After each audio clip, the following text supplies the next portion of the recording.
I didn't see it coming. This wasn't what I wanted. Just kept on running. Why are you running? Where are you going? Give me a reason. Just say nothing. You keep on running. Who is that someone? Where did she come from?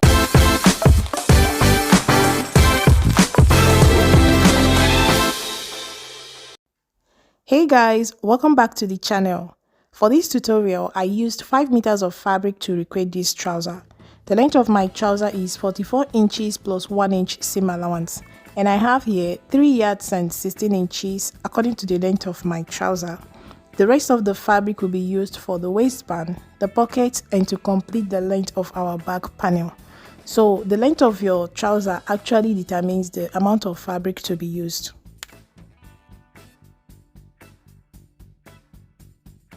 I have folded my fabric into 2 equal halves. I'll go ahead and fold it again in a triangular form like you see me doing. And here I have 4 folds for the front and the back panel. The long one will serve as the front panel and the short one as the back panel. So on the back panel, I'll add some fabric to make up for the length of the trouser. You can decide to add this fabric now before you start drafting to avoid any confusion. The secret to a well-fitted trouser without any discomfort is in getting your crotch depth and crotch extension right. So to prevent any discomfort in this circular palazzo trouser, you will take your crotch depth as shown in the picture and your crotch circumference. And to these measurements, you'll be adding some inches for ease. This your crotch circumference measurement is going to serve as your guide so that by the time you are done drafting your trouser, you will measure your front and back crotch circumference and compare it to what you have, and to know where to make adjustments if any. I'm starting first with the front panel, and to get my front crotch extension, I will divide 1/4 of my hip measurement by 4. My hip measurement is 40 and 1/4 of 40 is 10 inches divided by 4, and this gives me 2.5 inches plus 1/2 inch joining allowance, and this gives me 3 inches. So from the tip of the triangle on this folded side of the fabric, I'm going to place 3 inches all the way down to the hem of the fabric and connect the points with a straight line. This line becomes the center front of my front panel. From this new line now, I came down at 10 inches to get 1/4 of my waist circumference plus 1 inch seam allowance, and I connected the point. So you will do the same until you get to where it will measure 1/4 of your waist circumference plus seam allowance. For the crotch depth, I'm going to place my back crotch depth here, and I'll show you how to balance it for the front. From the waistline of where I'll be wearing my trouser to my crotch depth is 12 inches.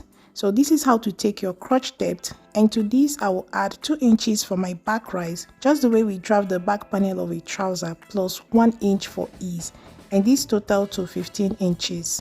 I will mark that point and square it across. Now on this center front line now, for the front crotch depth, from the waistline you will come down by 1 inch or 1.5 inches and just connect it back into the waistline. You will see that as we proceed. I'll go ahead and place the length of my trouser. So I like to take this measurement by placing my tape at the tip of the triangle, but you can take this same measurement by placing your tape on the waistline, so whichever way is more convenient for you.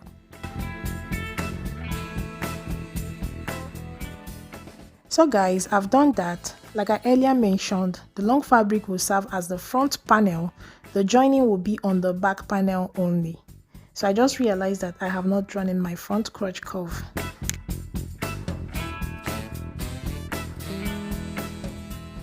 So guys, that's all for now for the front panel. I'll be drafting the back panel here as well. So I'll label these lines the front panel so that we don't get it mixed up. For my back crotch extension, I'll add 1/4 of my bust span, for me is 2 inches, to the 2.5 inches front crotch extension plus 1 inch for ease. This total to 5.5 inches, and from this I will take 1/2 inch for my seam allowance. So my back crotch extension is 5 inches. I'll place these 5 inches plus 1/2 inch seam allowance from the tip of the triangle all the way down to the hem of the fabric and connect the points. So this line is the back panel and the other line is the front panel. I will go down from the tip of the triangle of the back panel to get 1/4 of my waist circumference, just like we did on the front panel, and connect the point. This line becomes the waistline of my back panel. Please note that my waistband is included in this measurement. From the waistline of the back panel, I will go down 15 inches for my crotch depth and square it out. So technically, my back crotch depth is 15 inches and the front is 14 or 13.5 inches, depending on how many inches you came down from the waistline of your front panel. On the waistline of the back, I will come in by 0.25 inch or half an inch and connect it back to the center back line and draw in my back crotch curve. So guys, I'm just confirming my waist circumference plus seam allowance here, and before I cut it out, I will measure what I have on the side seam of the back panel to know how many inches I need to make up for the length, and I'll do the same on the inseams. You can see that their crotch depths are not on the same level. Before you cut out your pattern, please measure your total crotch circumference. My total crotch circumference plus ease measured 32 inches. And my crotch circumference here on my pattern minus 1 inch seam allowance measured 33 inches, giving me an extra 1 inch for ease. So if yours have an extra 1 inch, it's totally okay, but if it's more than, you will need to adjust the crotch extension, or you can leave it if you like how it fits. I'll go ahead and cut out the front panel first and separate the pieces, then I'll cut out the back panel.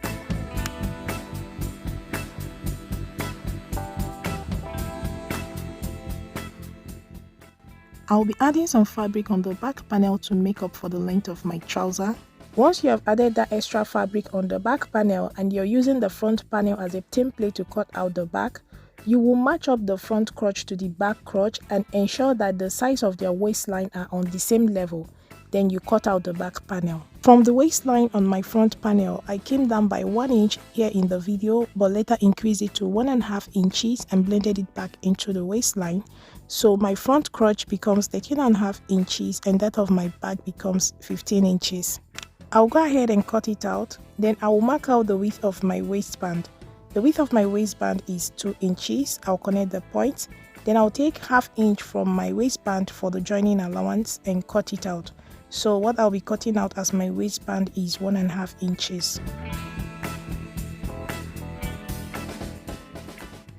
I'll place the 2 inches width of my waistband on the waistline and go down 4 inches for the beginning of my pocket and make a point there. Then the width of my pocket opening is 7 inches.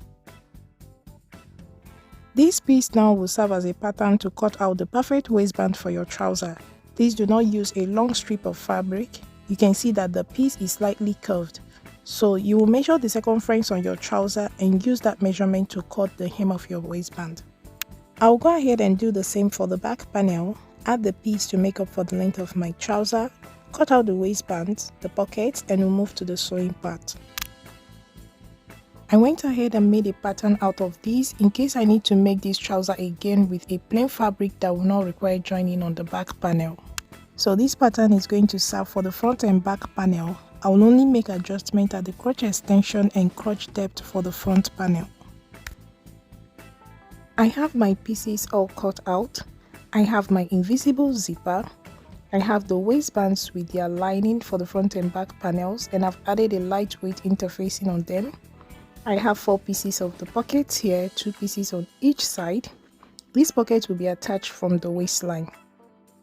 I have the front panel of the trouser, then the back panel. I have attached the fabric on the back panel to make up for the length, and I attach using a French seam. You can see that you can hardly tell where it is joined. This is because I considered the pattern on the fabric. So you must consider the pattern on your fabric while adding this extra fabric on the back panel to prevent any form of contrast. I'm going to start by joining the panels together. I'm going to stitch the center front to 1.5 inches away to the end of the crotch. I will do the same on the back panel and we will attach the pockets.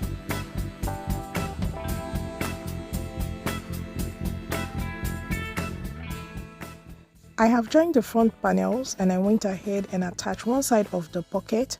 Remember, our trouser has a pocket and a side zip at the same time. So this is what my pocket looks like. I will show you guys on how to achieve this with the other pockets. I'll pin in place the right side of my pocket to the right side of my trouser, making sure my notches matches, and I will stitch only along the pocket opening.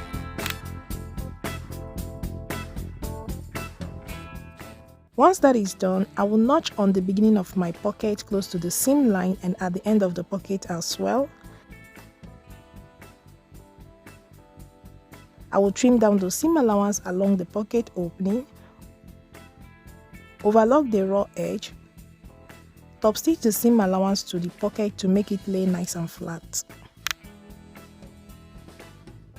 So guys, the first panel of the pocket has been attached. I just realized that I did not notch at the end of my pocket, so I'll quickly do that. I will also secure this part of the trouser with a straight stitch to keep it in place. And this is what my pocket looks like with the first installment, and yours should look like this as well. Now I'll go ahead and attach the second panel with the right side facing the right side of the first panel, and I will stitch round the sides all the way to this point.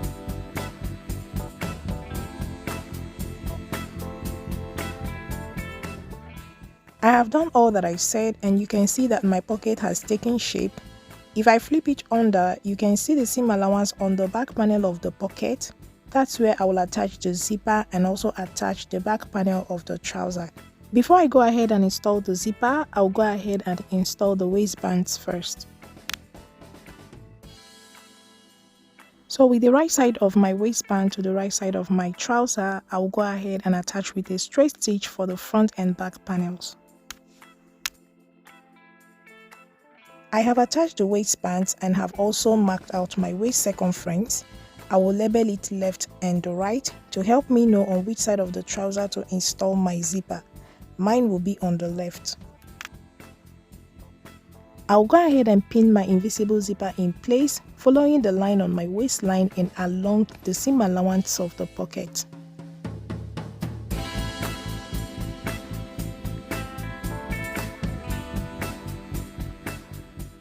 Once I have it pinned in place correctly, I will take it to my machine and attach with a straight stitch.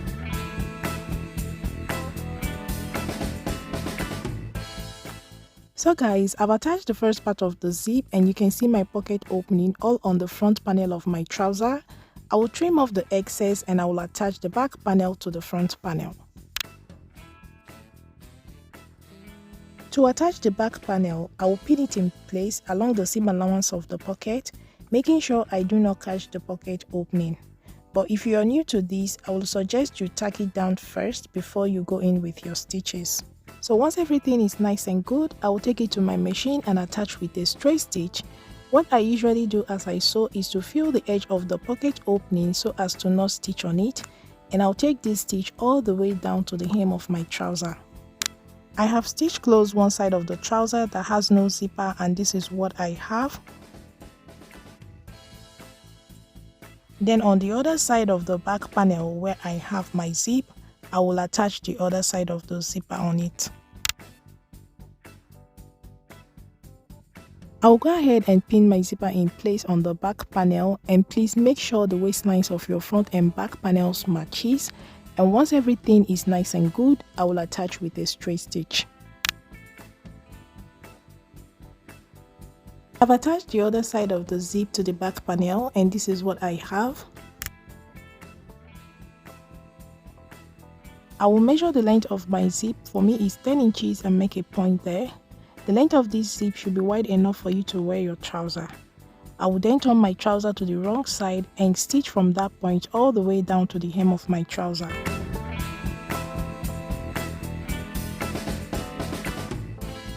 Et voila! I have successfully installed the zipper and the pocket. So this is how to install a zipper on an inseam pocket. And do not forget to clean off all raw edges.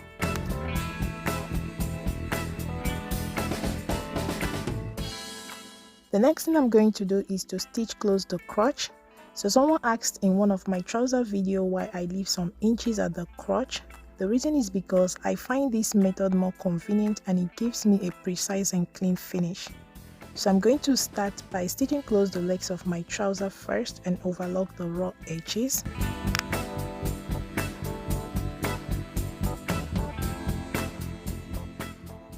Once that is done, I will open it up, match the center seams, run my stitches from the front all the way to the back, notch the curved corners to release any tension and overlock the raw edges. The last and not the least is to attach the lining of our waistband and hem the hem of our trouser. So I have joined the two pieces of my waistband and have overlocked the hem of the waistband. I'll go ahead and pin it in place on my trouser and attach with a straight stitch.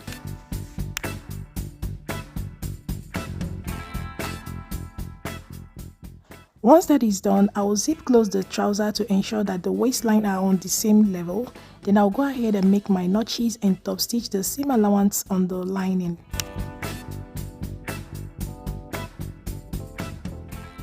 The next thing is to secure the lining to the zip. So with the right side of the lining to the right side of my trouser, I'll pin it in place and run a straight stitch along the zip.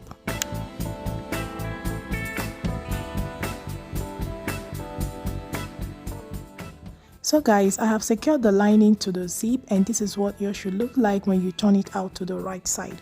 I'll go ahead and pin close the waistline to the lining. I have pinned close the waistline to the lining with the seam allowance on the waistline tucked in between the waistband and the lining. So I'm going to stitch on the stitches joining the trouser to the waistband.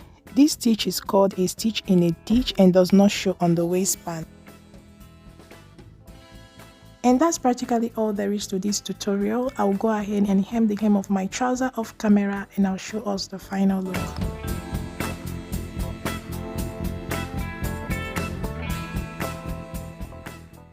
Do not forget to like and share this video if you enjoyed it. Leave all your questions in the comment section. Subscribe to the channel and I'll see you guys in my next one. A bientôt!